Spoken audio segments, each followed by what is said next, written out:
And at this stage, as I see the senior party entering the hall, I'd ask you all to give them a very big welcome, and then I would ask Joe Costello to come to the stage to introduce Mr. Al Gore, ladies and gentlemen.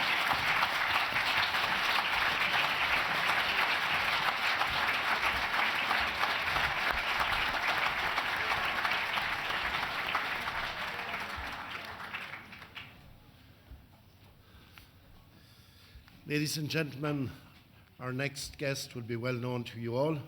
He comes all the way from the United States, from Tennessee. And can I at the very outset express my deepest sympathy to the people of the United States, people of Boston, on the terrible tragedy that happened yesterday. Boston, of course, is a great Irish city, and we identify very strongly with the people there, and we offer our deepest sympathies to them. Having served as the 45th Vice President of the United States from 1993 to 2001, his contribution to public service beyond his Vice Presidency has been equally impressive. In 2007, his tireless campaigning was recognised when he was awarded the Nobel Peace Prize along with the Intergovernmental Panel on Climate Change. The awarding of the Nobel Peace Prize is a testament to his efforts to build up and disseminate greater knowledge about man-made climate change and to lay the foundation for the measures that are needed to counteract such change. The Nobel Committee said of Vice President Gore that he is probably the single individual who has done most to create greater worldwide understanding of the measures that need to be adopted. The Inconvenient Truth film was a watershed in moulding views and mobilising the global community on climate change. So we are delighted today to have Vice President Gore join us this afternoon. We look forward very much to drawing on his wisdom. As I said, he has come all the way from Tennessee, come specifically for this conference, and we are absolutely privileged that he can be with us. So will you please join with me in giving a rousing welcome to Vice President Al Gore.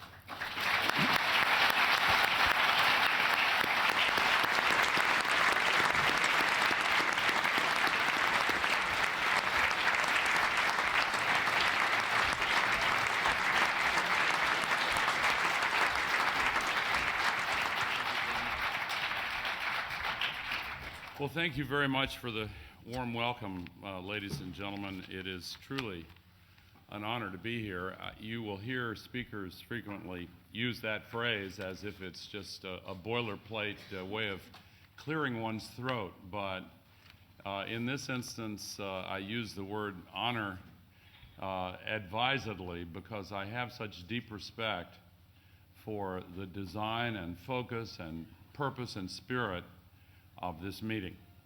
It is particularly important that so many farmers and fisherfolk and herders and women who work in communities and villages that are impacted by climate are here and have been given the opportunity to use their voices.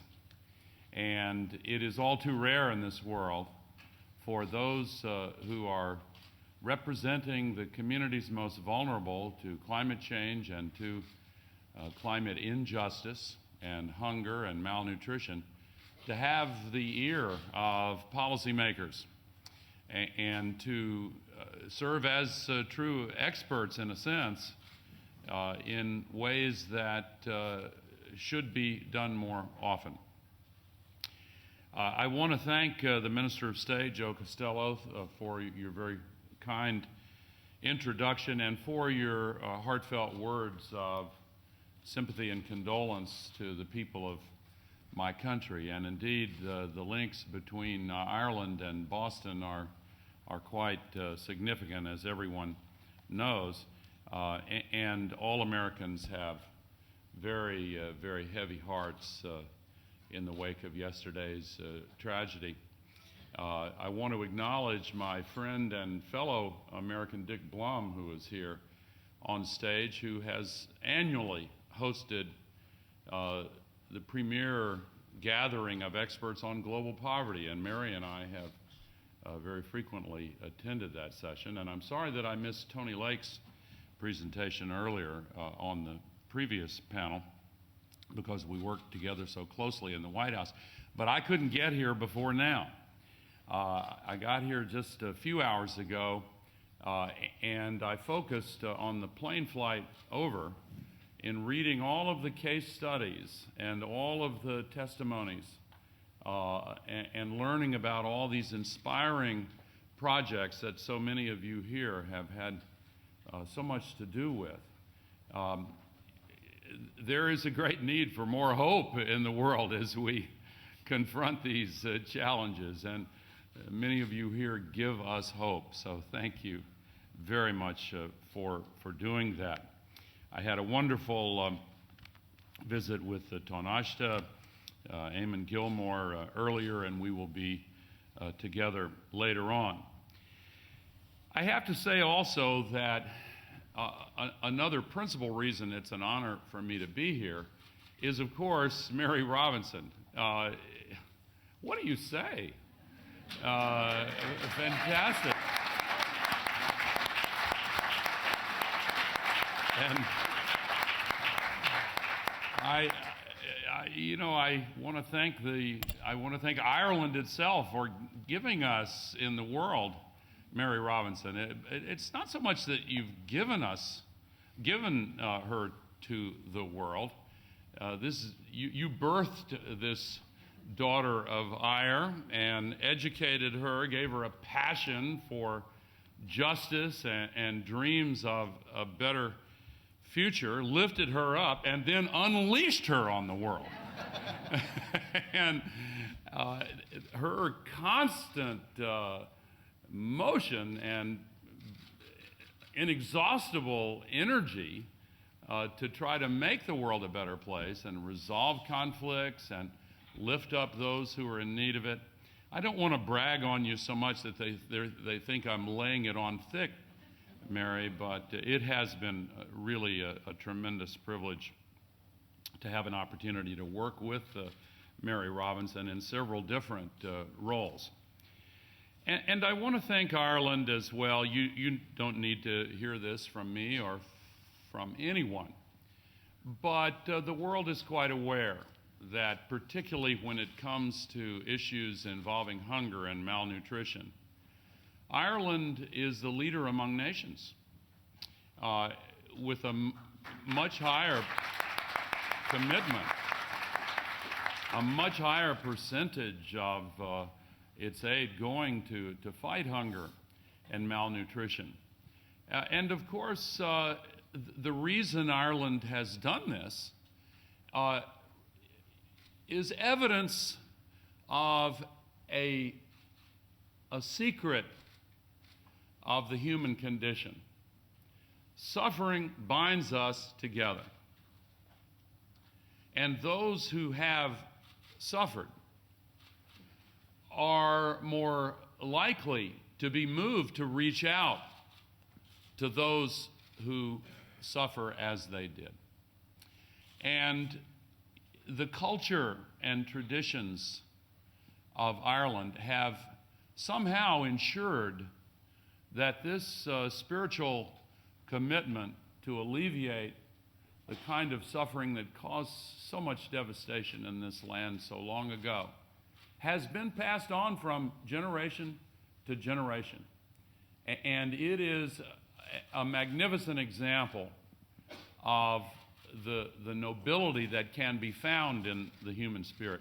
We, as a species, have a full range of potentials for good and bad.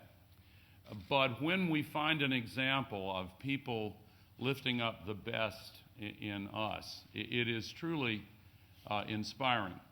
And so it's appropriate that during its presidency of the EU, that Ireland is focusing on this nexus between climate justice and hunger and malnutrition. It is also appropriate, Mr. Minister, that Ireland is taking the leadership role when the EU focuses on hunger coming up at the review of the Millennium Development Goals at the beginning of June. So thank you for what you're doing. I want to talk a little bit about that connection between the climate crisis and the injustice embedded in the way we are approaching it and failing to solve it, on the one hand, and hunger and malnutrition on the other hand.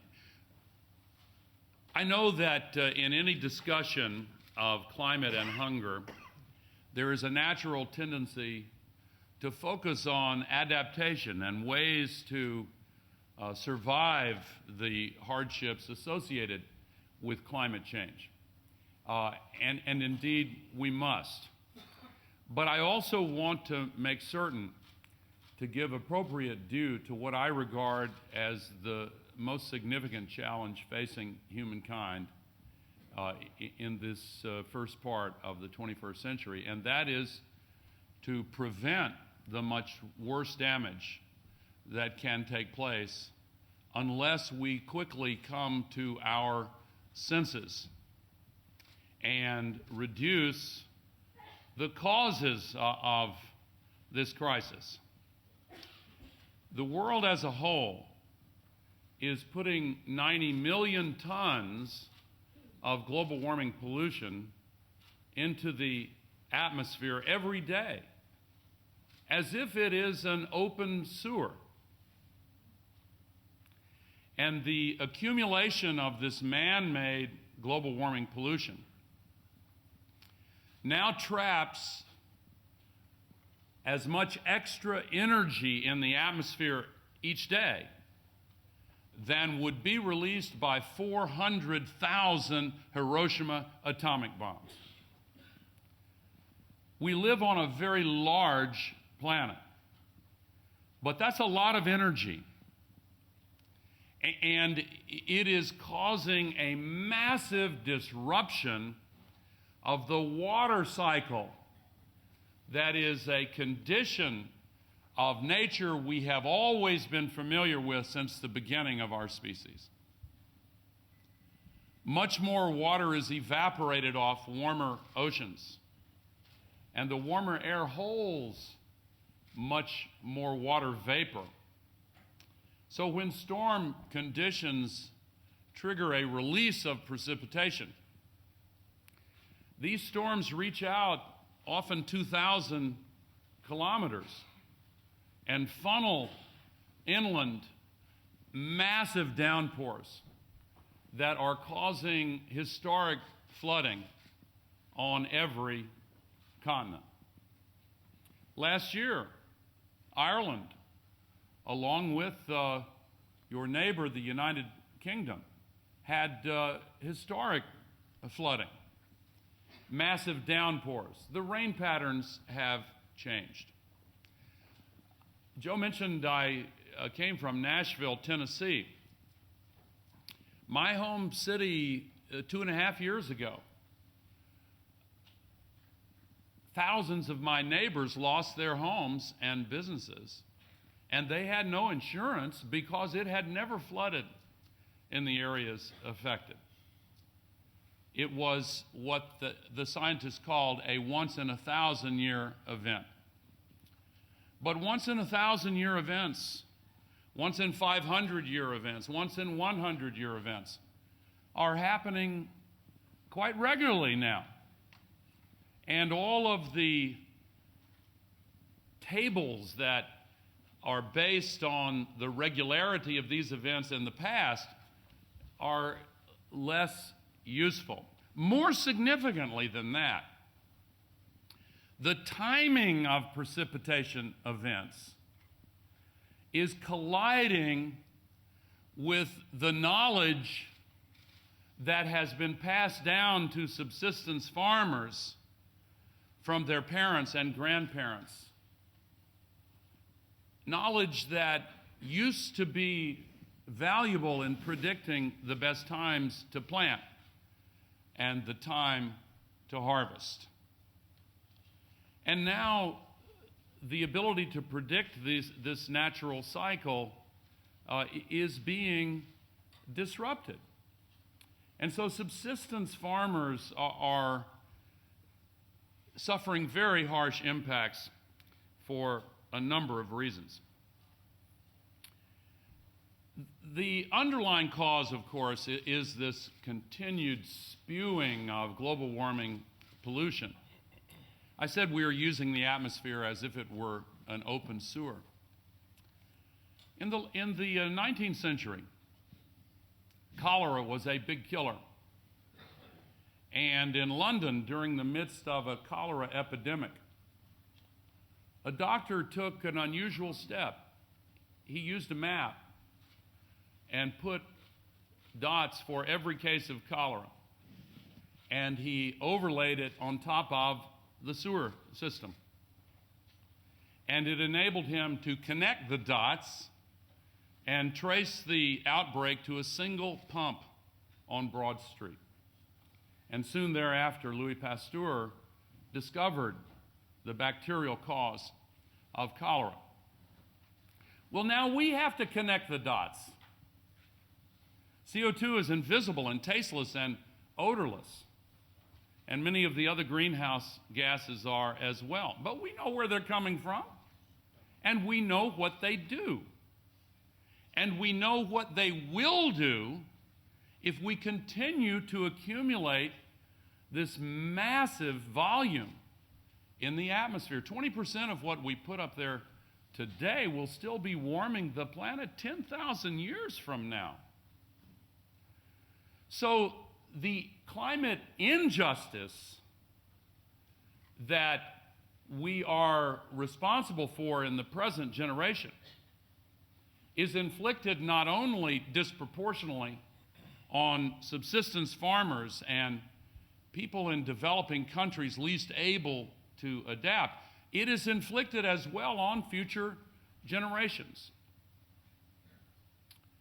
One of the reasons I am so impressed with the focus of this conference is that I truly believe the concept of climate justice can be the centerpiece of an important new phase of humanity's conversation about our relationship to the ecological system that sustains us, that has led to the flourishing of humankind.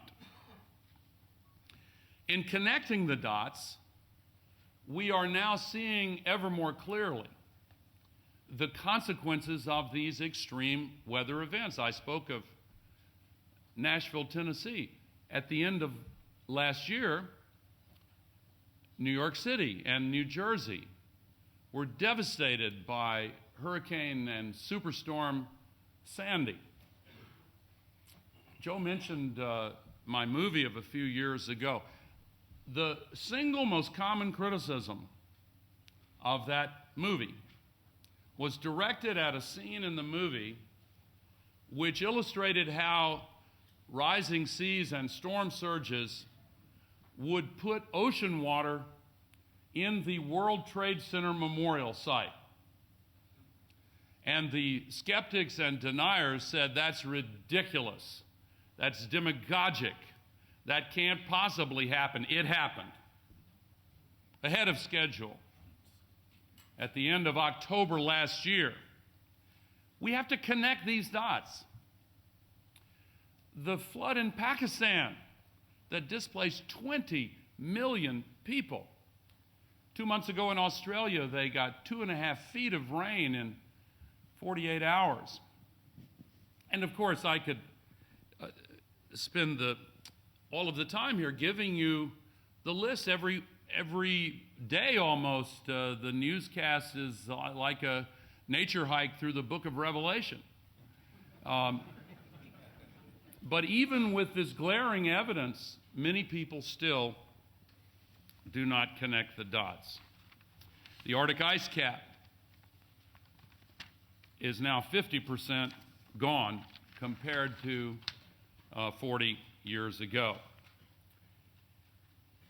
So the impact on food and malnutrition is evident not only because of the new timing and unpredictability of rainfall and drought, the severity of the droughts, but for other reasons as well. Pests, insects, blights, weeds spread more quickly. Some insect pests get 2 or more generations compared to 1 as temperatures go up. Heat stress by itself has been not ignored, but it has not been highlighted. Every day during the growing season, in the northern hemisphere, that means roughly the beginning of March to the end of August, every day that temperatures climb above 29 degrees Celsius, 84 Fahrenheit, maize yields drop by 0.7%. And now they're predicting an increase of 6 degrees in this century. This is intolerable. During the European heat wave of 2003, most of the focus appropriately was on the deaths of people from heat stress. But more attention should have also been focused on the fact that a 6 degrees Celsius increase from the average that year led to maize yields going down 36%. The staple crops like rice, according to one study, yields of rice declined 10% with each 1 degree Celsius increase, not in daytime temperatures, this for rice, but nighttime temperatures. We have seen wheat yields already fall over the last several decades by about 5.5% due to heat stress and other climate-related factors. We saw with the Russian drought and subsequent fires just a few years ago the first all-time price spike in food prices around the world. And many in wealthy, developed countries do not sufficiently appreciate the fact that the percentage of incomes in the developing world allocated to food is so much higher that the immediate impact of food price increases is extraordinarily harsh. In that case, Russia embargoed its grain exports, so did Ukraine and Kazakhstan. And then just 2 years after that, there was the second food price spike in only 5 years. So these are events that must command our attention. All the more so because there are solutions. We know how to prevent much more damage from being done, and we know how to assist those who most need assistance in adapting to the deterioration in agricultural conditions that has already taken place.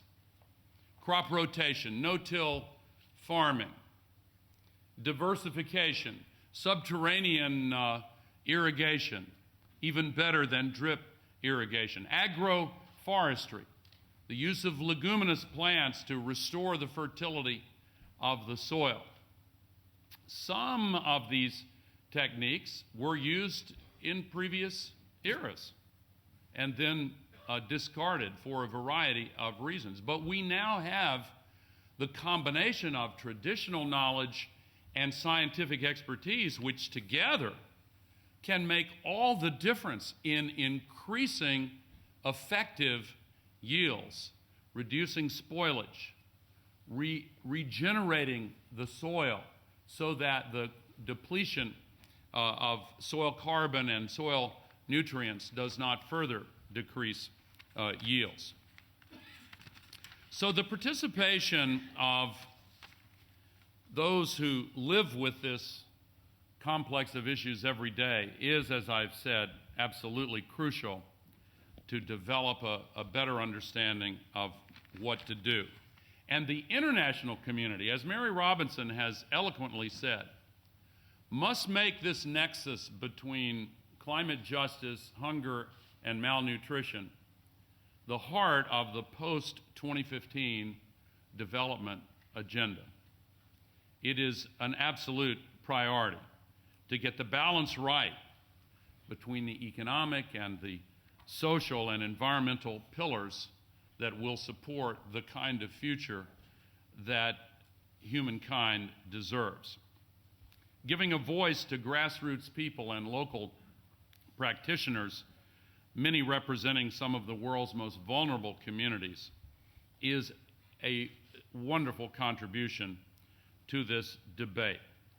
And again, climate justice is the right focus for a new conversation.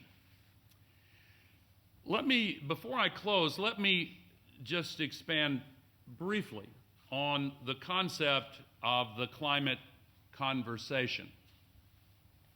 We have in the world today two great tools for solving the climate crisis and dealing with hunger and malnutrition.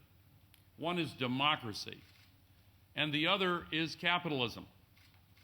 Capitalism supplemented by programs that fill in the gaps and meet the needs that markets are not meeting.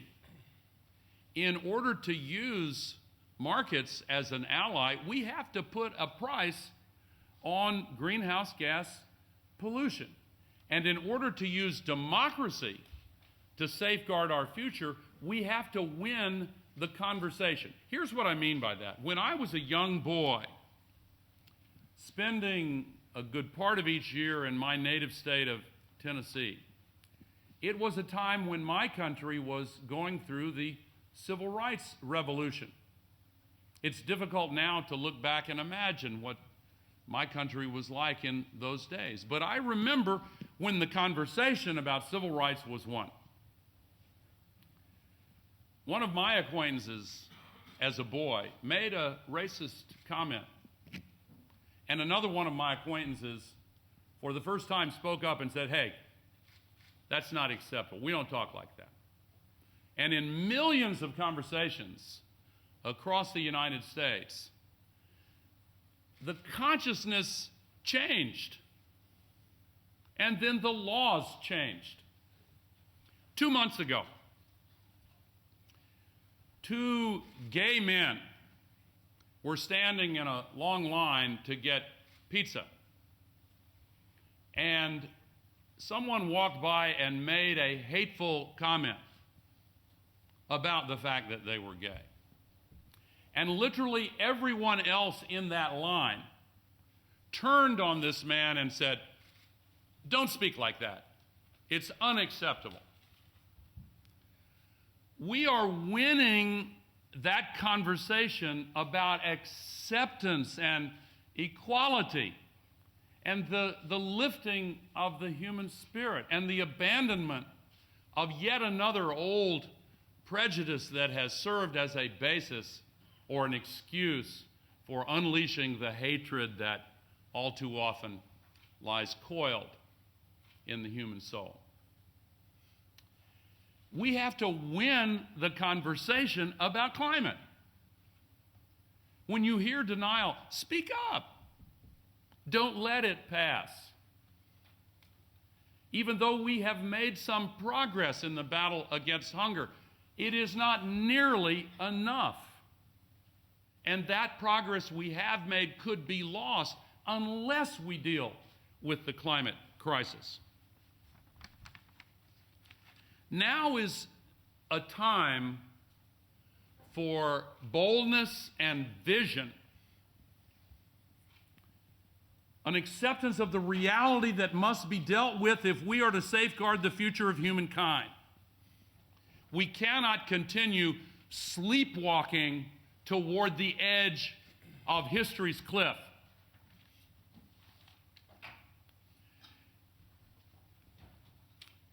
One more story from my boyhood. When I was 13 years old, the first Irish American president, of course, John F. Kennedy, issued a bold challenge to put a person on the moon and bring him back safely within 10 years. I remember my elders in that era saying, that's very unwise. It's unlikely to happen. But 8 years and 2 months later, Neil Armstrong set foot on the moon.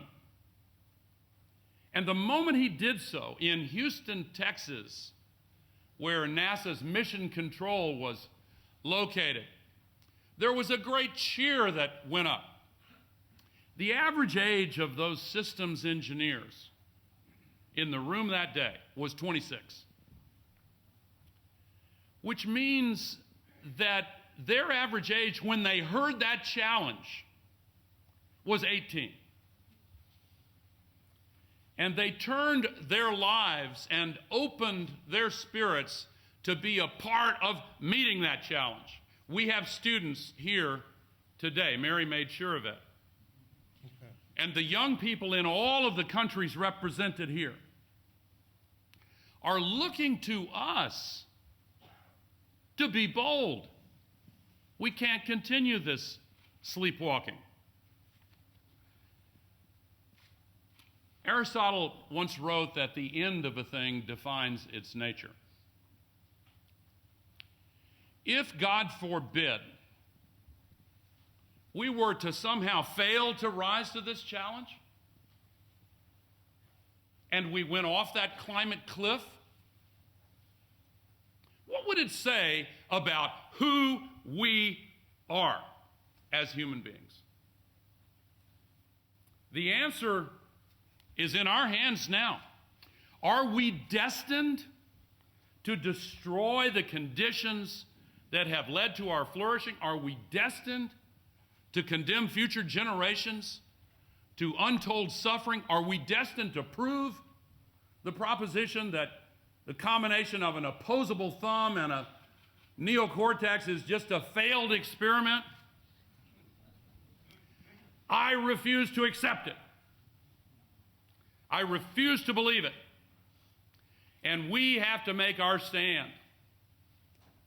We have to stand for climate justice. Thank you.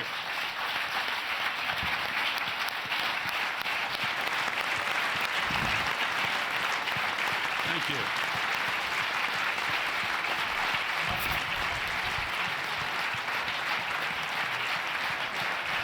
Thank you.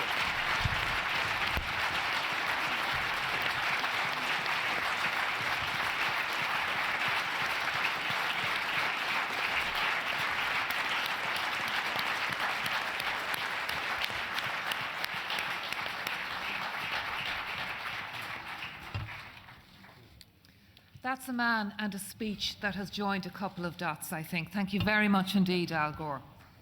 And has, thank you.